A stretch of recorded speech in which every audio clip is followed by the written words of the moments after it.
welcome back to my YouTube channel. It's me, your everyday Keisha. So for today's video, we are here at Zambales.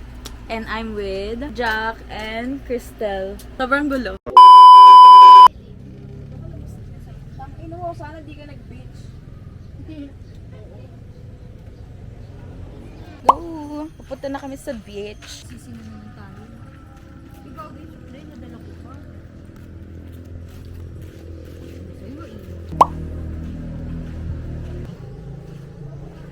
Dito na kami sa beach and sobrang init. Ang sakit sa mata. Ang sakit sa mukha. Ay, may shades pala ako.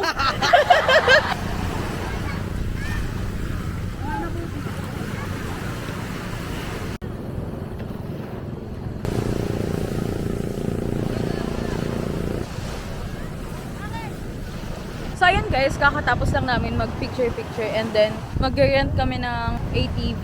Tara! Ay gago, gamit ko pala to. Huwag mo lang pahirapan yung sarili mo, tay.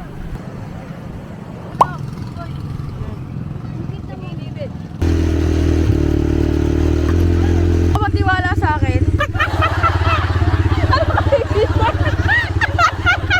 Ano ka, baby shark?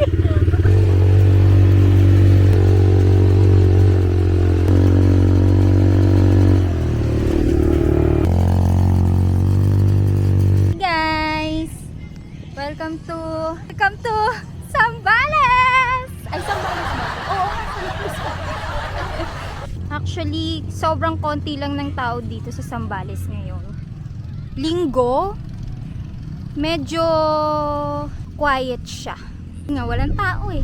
Kami-kami lang talaga. Vroom, vroom. As you can see guys, Krishna is riding ATV here in Zambales.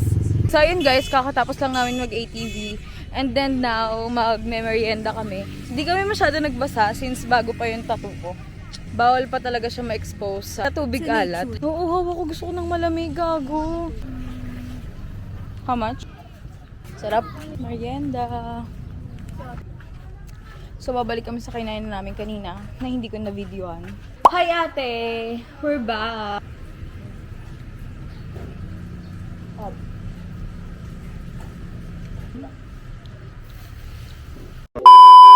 Hey guys, good morning. So today, it's April 15 and it's currently 5:45 and pupunta kami sa beach and then after, mag-breakfast kami. So, yeah.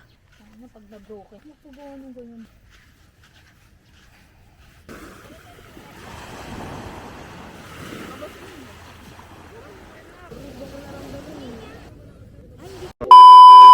Sa mga nagbabalak magpunta dito sa may Zambales, ang pamasahe is 507 kapag hindi siya student Pag student siya, alam ko may discount na 20 pesos, pero kailangan daw is valid yung ID. And then, sa food naman dito, meron kaming pinag-istayan na may malapit na magandang kainan. Ang pangalan is Kain Numan. Masarap yung mga food nila and sobrang budget friendly lang. Like 70, 80 pesos, ganon lang. Mga silog. And for ATV naman, usually kasi, yung pinag-istayan namin, may ina-offer silang like 950 something lang yung price.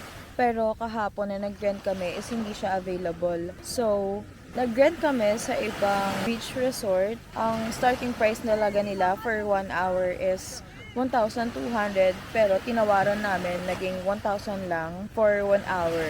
So ayun, so it's currently 5:56 AM and nag-chill lang kami dito sa beach since kahapon sobrang init.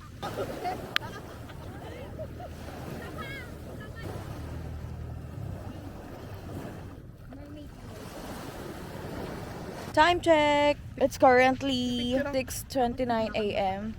And pabalik na kami. Maghanap lang kami ng makakainan. Ang sarap pa ng araw, hindi pa masakit sa katawan.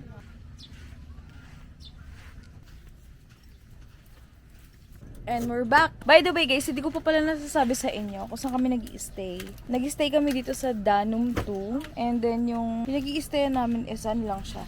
Parang A-type kubo. Ganon. 3 to 4 person, kasya naman. And then, ayan. And hindi talaga siya beachfront. Pero maglalakad ka siguro mga 2 to 3 minutes. Ano ka na sa may Beach. So yeah, SKL. So ayun guys, hindi pa kasi open yung kinakainan namin. And then may dumaan na may mga tinapay and everything.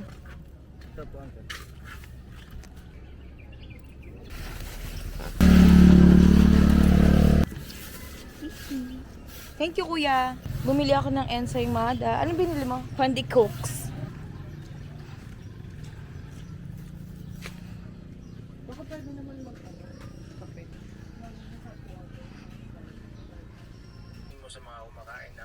Sarap siya. So, it's currently 7:48 a.m. and kakatapos ko lang maligo.